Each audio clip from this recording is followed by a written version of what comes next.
Good morning. Ngasigi card ki message hapitang yengminarase mayam ado tang ahum ko nomajing numit nomajing se koina siznagadaba color haragadi pink color ko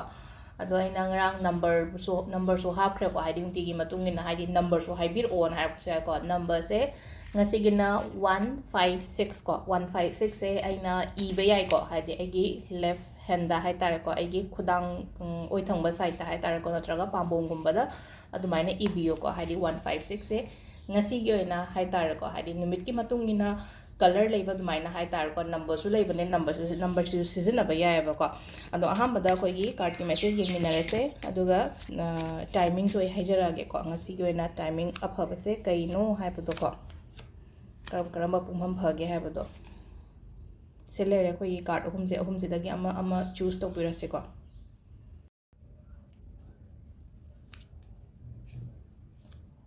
Quite first kise ko hangman and like ko hangman se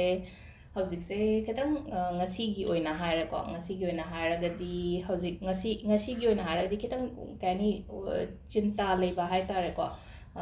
cinta ke no ma pot ma khake da makta hai tare ko haidi ke no to ko stress kumba leiba ni khangde natraga haidi ke no ma nuai tam ni khangde haidi pot se ai se oiradra hai ningjing mangjing na ba ma yam leiba ngasi si gi oina ko ado kem khanbi ga no haidi shorna tamba ma mai lakcha jani ko haina da mai na khandok pi ba hai tare ko se se ma leire ko ahambada ani so basina haidi mi punba khotpa admaina pi ko haidi no mai jing so oibane na kana khani haidi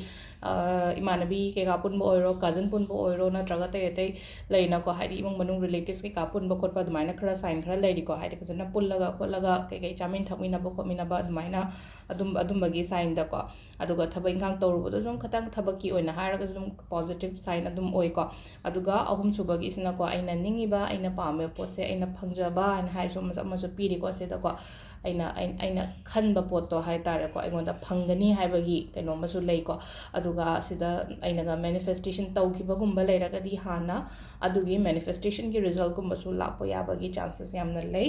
aduga timing se ayuki pung 3 makhai dagi na ko 13 ga minute 13 phawum leire adagi ung 12 ga minute